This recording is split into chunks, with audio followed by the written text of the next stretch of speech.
Hello students, welcome to the official YouTube channel of Fleet Mode. मैं कमल नारायण ठाकुर आज आपको बताऊंगा कि कल जो IBPS पीओ प्रीलिम्स का एग्जाम होने वाला है 3 अक्टूबर, 4 अक्टूबर या 10 अक्टूबर को, उसमें रीजनिंग सेक्शन को आपको कैसे हैंडल करना है। जी हाँ, जिस तरह जब से सेक्शन टाइमिंग हो गई तब से स्टूडेंट के पास और प्रेशर आ गया कि हमें 20 मिनट ही मिलेगा, 20 मिनट में ही हमने रीजनिंग, इंग्लिश या क्वांट प्रीलिम्स में करने हैं। हमें दूसरा सेक्शन स्वैप करने का मौका नहीं मिलेगा कि हम रीजनिंग अगर हमें 10 मिनट में हो गया तो फिर बाकी सेक्शन हम कर लें। बिल्कुल ऐसा नहीं, आपको रीजनिंग में भी 20 मिनट देना है, इंग्लिश में भी 20 मिनट्स देना है एंड क्वांट में भी 20 मिनट देना है। तो इस सेशन को स्टार्ट करते हैं और इस सेशन को बारीक से देखेंगे। सबसे पहले देखेंगे कि एनालिसिस क्या था, 2019 में क्या पूछा गया था। उसके बाद देखेंगे वेटेज क्या हो सकता है रीजनिंग सेक्शन का, कि टोटल जो 20 मिनट्स है उसको किस तरह से डिवाइड किया जाए। तो हमारे साथ इस सेशन में आप बने रहिए और पूरा देखिए। और हाँ, इस वीडियो को आप स्प्रेड कीजिए, आप फॉरवर्ड कीजिए, आगे स्टेटस पे लगाइए, बच्चों को बताइए कि कैसे रीजनिंग सेक्शन में हमें ज़्यादा से ज़्यादा स्कोर करना है। जैसा कि आप देख रहे हैं, ये स्टूडेंट्स है, मान के चलिए ये स्टूडेंट्स हैं जिनका एग्जाम 3 या 4 या 10 अक्टूबर को होने वाला। बेचारा बहुत ही कन्फ्यूज है। कन्फ्यूज करने की जरूरत नहीं है, मैं आपको बताऊंगा किस तरह से हैंडल करना है। सबसे पहले IBPS पीओ प्रीलिम्स 2019 का ओवरऑल एनालिसिस आप देखिए। इनइक्वालिटी से क्वेश्चंस आए थे 5 क्वेश्चंस, पजल और सिटिंग 18 से 20, अल्फान्यूमेरिकल सीरीज से 2 या 3, अल्फान्यूमेरिकल आया था, अल्फाबेट सीरीज भी आया था, अल्फान्यूमेरिकल सिंबल भी आया था, ब्लड रिलेशन 2 या 3, कोडिंग डिकोडिंग 4 से 5, सिलोजिज्म 4 से 5, alphabet based 1 number, number based 1 number, direction sense 2 से 3, ऑर्डर एंड रैंकिंग 2 से 3। जो लास्ट ईयर एग्जाम हुए थे 3 दिन में, जो एग्जाम हुआ था 2019 में, उसमें मैं आपको एक वेटेज बता रहा हूँ। ओवरऑल एनालिसिस हो, किसी शिफ्ट में सिलोजिज्म नहीं आया था, तो किसी में कोडिंग डिकोडिंग नहीं आया था, किसी में इनइक्वालिटी नहीं आई थी। तो टोटल जो क्वेश्चन था वो 35 ही होते हैं और ओवरऑल यही आया था, यहीं से आया था। अब आप जब देख ही रहे हैं कि ओवरऑल यहीं से आया था, तो पजल और स्ट्रिक्टिंग एलिमेंट को छोड़ दिया जाए तो बाकी कोई ऐसा सेक्शन नहीं है जिसमें आपको ज्यादा डॉट्स हो। कुछ बच्चों को सिलोजिज्म में थोड़ा सा डॉट होता है, ओनली और फ्यू वाले सेक्शन में। तो अब मैं आपको सजेस्ट करूंगा कि लिट मोड पे जाइए, वहाँ प्लेलिस्ट में हमारा क्लास है, प्लेलिस्ट में रीजनिंग वाले प्लेलिस्ट में क्लास है ओनली ऑफ फ्यू सिलॉस पे, आप एक बार देख लीजिए अगर आपको कंफ्यूज है। बाद बाकी पजल और स्ट्रिक्टिंग को छोड़ दिया जाए तो कोई भी ऐसा टॉपिक नहीं है जिसको आप आसानी से नहीं कर सकते हैं। तो ये तो एनालिसिस हुआ। ठीक 2018 का पेपर भी इसी पैटर्न का था, 2017 भी इसी पैटर्न का था। तो 2-3 साल में हमने देखा है कोई भी पेपर ऐसा नहीं हुआ कि आपको पेपर को क्रैक करने में डिफिकल्टीज हो। Moderate, easy to moderate level का ही पेपर आया था। नेक्स्ट स्लाइड में ऑर्डर ऑफ एक्यूरेंस बहुत ही मायने रखता है ये चीज। सबसे पहले लास्ट ईयर जो आया था 2019 में, इंग्लिश आया था, उसके बाद क्वांटिटी एप्टीट्यूड आया था और उसके बाद रीजनिंग एबिलिटी आया था। बहुत बच्चे जिनका इंग्लिश में अगर मान लीजिए अच्छा पेपर गया, क्वांट में भी अच्छा गया, तो रीजनिंग में जरूर अच्छा करेंगे। अगर उनका इंग्लिश में थोड़ा सा खराब चला गया या क्वांट में थोड़ा सा खराब चला गया तो यहाँ आकर के फिर वो भटक जाएंगे। तो ऐसा बिल्कुल नहीं करना है। जब भी आप रीजनिंग सेक्शन में आएंगे क्वांट और इंग्लिश करने के बाद, तो अपने आप को फ्रेश महसूस करो। अगर आप इंग्लिश में अच्छा कर गए तो ऐसा नहीं कि क्वांट में ज्यादा खुश होना है, वहां भी अपना बेस्ट देना है। अगर आप क्वांट में ज्यादा अच्छा कर गए तो ऐसा नहीं कि रीजनिंग में ज्यादा खुश होकर के गलती कर देना है, नहीं, वहां भी अपना बेस्ट देना है। इनकेस अगर इंग्लिश में अगर आपका पेपर चला गया, 20 मिनट्स हो गया, बट आपने लगभग 16-17 क्वेश्चन ही विद 100% एक्यूरेसी के साथ कर पाए, तो आपको फ्रस्ट्रेट नहीं होना है। वो क्वांट में असर दिख जाएगा और क्वांट से रीजनिंग में भी असर दिखेगा। तो कहते हैं ना कि जो नया सेक्शन स्टार्ट होगा, समझ लो कि हर सुबह एक नए दिन की शुरुआत होती है, न्यू लाइफ की शुरुआत होती है। तो हर सेक्शन में एक न्यू लाइफ आप खोजिए, हर सेक्शन में आप अपने आप को बेस्ट दीजिए। तो जब रीजनिंग लास्ट में आया था, हो सकता है इस बार भी रीजनिंग लास्ट में ही आए। इस बार का 2020 का पेपर हम नहीं कह सकते हैं कि पहले रीजनिंग आएगा या क्वांट आएगा, पहले इंग्लिश आएगा। जो भी आएगा, आपको हर सेक्शन में अपना न्यू फ्रेशनेस के साथ एग्जाम देना है।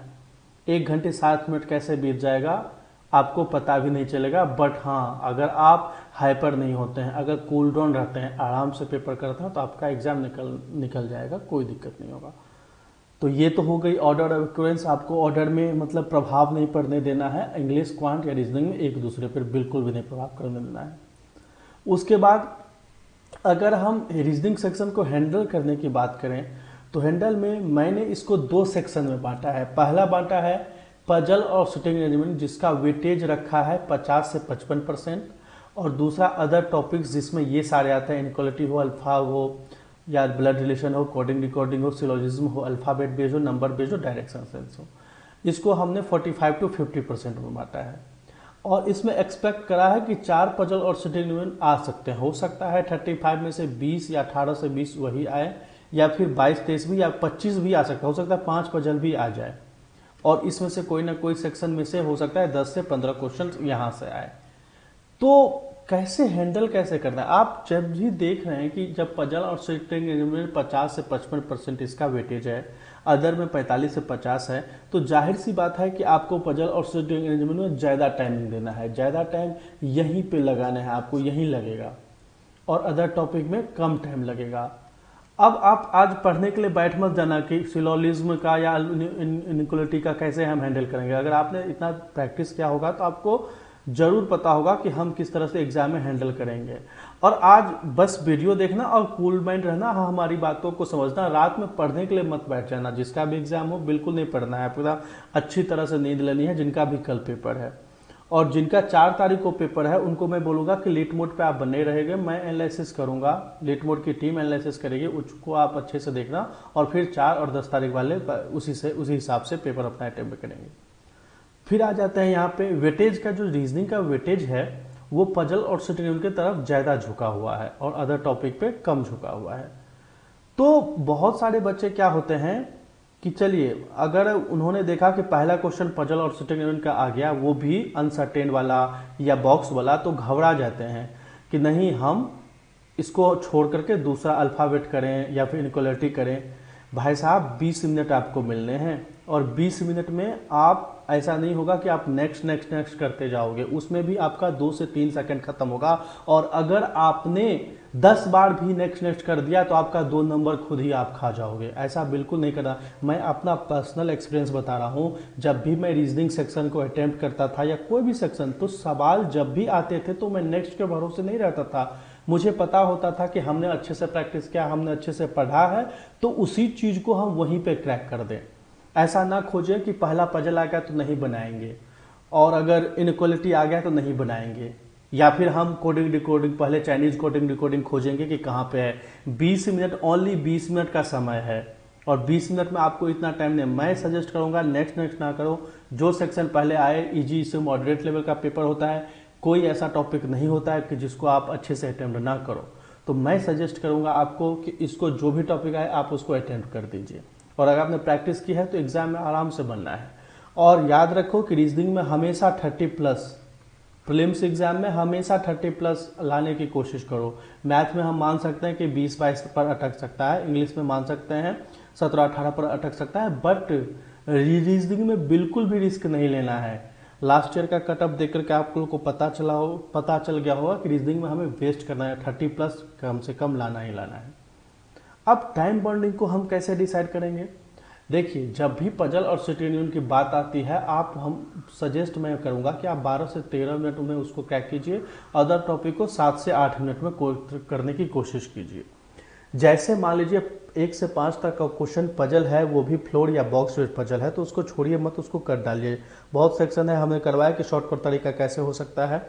अब देखिए, प्रीलिम्स एग्जाम में उतना डिटेलिंग में लिखने के लिए जाएंगे पजल बनाने के लिए, और उसके बाद आप उसको पुट करोगे तो टाइम बहुत खराब होगा। और मैं जिस तरह से बताता हूँ क्लास में कि सिर्फ 2 परसेंटेज लेना है और वहाँ क्रैक कर देना, तो काफ़ी ईजी हो जाएगा उसके लिए।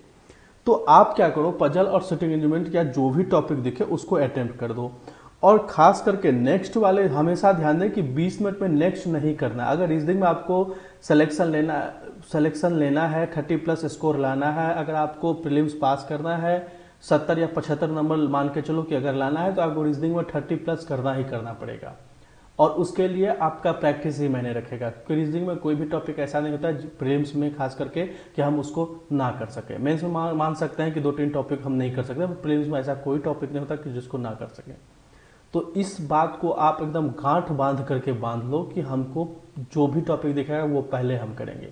और इन केस में अगर ये भी आपके मन में कंफ्यूजन है कि नहीं हमको नेक्स्ट करना ही है, पहले कोडिंग डिकोडिंग करना ही है, तो अगर पहला क्वेश्चन अगर आपको बॉक्स में पजल आए तो 5वें पे करो, नेक्स्ट मत करना, 5वें पे क्लिक करना क्वेश्चन पे कि 5वें या 6ठे पे नेक्स्ट क्वेश्चन होगा। क्योंकि अगर पजल आपको दिख रहा है, हो सकता है 4 से 5 क्वेश्चन उसमें हो ही हो, तो वो नेक्स्ट मत करना, वो 4 या चौथा या 5वां करना। कोडिंग डिकोडिंग दिख रहा है तो वो भी 4-5 स्कैप कर दो। ब्लड रिलेशन दिख रहा है तो 2-3 क्वेश्चन छोड़ करके नेक्स्ट करना। ऐसे क्या करो, अपना स्मार्ट वे तरीका अपनाया करो कि एग्जाम अगर 2-2 सेकंड एक क्वेश्चन में भी बचेगा तो वह 10 क्वेश्चन के लिए 20 सेकंड हो जाएगा और 20 सेकंड में आपको एक नंबर रीजनिंग का दे के जाएगा। अल्फाबेट बेस्ड ही मान के चलिए, नंबर बेस्ड ही कोई ना कोई तो हमारा बन गया ना। और कभी कभी एग्जाम में हम पजल बना लेते हैं और अगर हमारे पास 30 सेकंड भी बच जाती है तो हम 5 क्वेश्चन अटेम्प्ट कर लेते हैं। बट पजल बनाने के बाद मान लीजिए हमारे पास 30 सेकंड नहीं है तो हो गया, पजल बना के क्या फायदा जब आपने क्वेश्चन ही अटेम्प्ट ना किया हो। तो ध्यान रखना, प्रीलिम्स में टाइम बहुत ही मायने रखता है। और मैं एक चीज़ आपको और अपना पर्सनल एक्सपीरियंस बता रहा हूं कि जब भी मैंने प्रीलिम्स दिया है, बहुत सारे प्रीलिम्स मेंस इंटरव्यू भी निकाला है हमने, तो हमने यही सोचा है कि जो भी होगा सब हमारे लिए ही होता है। जो टॉपिक होता है हमें पढ़ने के लिए दिया जाता है, किसी को छोड़ना नहीं है। रीजनिंग में तो बिल्कुल नहीं छोड़ना है। रीजनिंग एक स्कोरिंग गेम होता है और स्कोर हमें लाना है। 30+ तो हम कम बोल रहे हैं, बहुत बार मैंने प्रीलिम्स में भी 35 के 35 लाए हैं और मेंस में जब ये होता था तो लगभग 70-80% हमने रीजनिंग में स्कोर किया है। तो आपको कल के एग्जाम के लिए, IBPS PO प्रीलिम्स एग्जाम के लिए पूरे लेट मोड की तरफ से ऑल द बेस्ट। और मैं आपको बताऊंगा कि कल भी जब आप एग्जाम देने के लिए जाओ तो पूरा कूल माइंड होकर के जाओ और रात में पूरी नींद लो, एकदम चिल मारो।